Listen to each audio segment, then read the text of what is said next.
जमशेदजी ने ऐसे की थी टाटा कंपनी की शुरुआत। जाने क्या था पहला इनका कारोबार।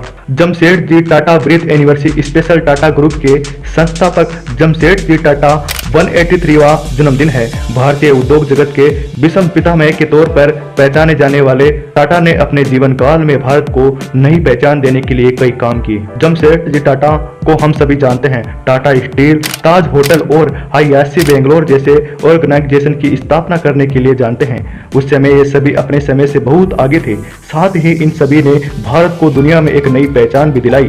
लेकिन क्या आप जानते हैं कि इनसे पहले भी टाटा ने कई तरह की कारोबार में हाथ आजमाया था। जाने क्या था उनका पहला कारोबार। 21,000 रुपए के निवेश से शुरू हुई थी ट्रेनिंग कंपनी। टाटा का जन्म 3 मार्च 1839 को गुजरात के नवसारी में हुआ था। वह नवसारी जो आज दांडी के बीच के लिए जाना जाता है। पारसी परिवार लंबे समय से पुजारी का काम करता था, लेकिन जमशेदजी के पिता नुसेरवानजी टाटा अपने परिवार में पहले व्यक्ति थे जिन्होंने व्यापार में हाथ आजमाया था। टाटा ने 14 वर्ष की उम्र में अपने पिता के साथ मुंबई तक हाट बताना शुरू किया और वहीं ग्रेजुएशन तक पढ़ाई की और ग्रेजुएट होने के बाद करीब 10 साल बाद 1868 में अपना पहला वेंचर शुरू किया। तब टाटा ने सिर्फ 21,000 रुपए के निवेश से ट्रेनिंग कंपनी शुरू की थी, लेकिन जल्द ही टाटा ने इंग्लैंड चले गए और वहां से कपड़ा लाने का व्यापार की समझ कर लौटे। दूरदर्शी था नागपुर में कपड़ा मिल लगाने का प्लान। इंग्लैंड से लौटने के बाद 1869 में ही टाटा ने कपड़े के व्यापार में हाथ आजमाया। उन्होंने बंबई के इंडस्ट्रियल हब चिंचपोकली में एक दिवालिया हो चुकी तेल में मिल को खरीदा और इसका नाम बदलकर एलेक्जेंड्रा मिल रख दिया। इस मिल को उन्होंने एक कॉटन में मिला बदला और 2 साल बाद ही एक अच्छे प्रॉफिट के साथ इसे एक स्थानीय व्यापारी को बेच दिया और फिर वो इंग्लैंड गए। लैंकशायर के कपड़ा व्यापार को गहराई से समझा। उस समय बंबई कपड़ा मिलों की सबसे पसंदीदा जगह थी,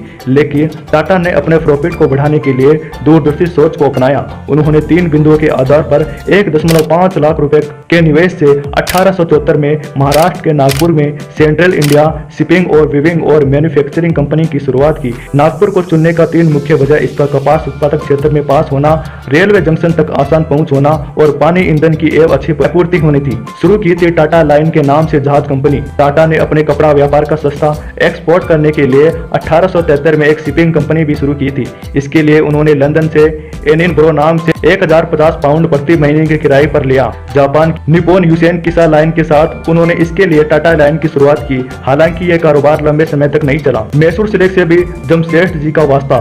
इतना ही नहीं, टाटा ने देश में सिल्क उद्योग को बढ़ाने के लिए भी काम किया। 1893 में जमशेदजी टाटा जापान की यात्रा पर गए, जहां उन्होंने वैज्ञानिक तरीके से रेशम कीट के पालन की पत्ती का पता चला। जब वह भारत लौटे तो उन्होंने तब स्टेट में इस कारोबार को फैलाया। इसके लिए उन्होंने वहां आवश्यक जमीन खरीदी और सब्सिडाइज तरीके से रेशम कीट का पालन शुरू किया। वही टाटा ने आम और कोल्ड स्टोरेज के कारोबार में भी हाथ आजमाया। टाटा की वेबसाइट के मुताबिक टाटा ग्रुप ने देश में पहले बड़ी स्टील कंपनी, पहला लग्जरी होटल, पहली देसी कंज्यूमर गुड्स कंपनी दी। देश की पहली एविएशन कंपनी टाटा एयरलाइंस की शुरुआत भी की, जो बाद में एयर इंडिया की हो गई। समूह की टाटा मोटर पहले रेलवे इंजन बनाया करती थी और देश की पहली SUV टाटा सिरिया भी इसने बनाई थी। टाटा को कुछ वक्त पहले हुरून ने अपनी रिपोर्ट में बीते 100 साल में हुआ सबसे बड़ा हुरून रिपोर्ट के एडेलिक फाउंडेशन द्वारा तैयार धनदाताओं की सूची में भारत के दिग्गज उद्योगपति टाटा एक सदी में 102 अमेरिकी डॉलर मौजूद मूल्य के हिसाब से करीब 7.57 लाख करोड़ रुपए दान देकर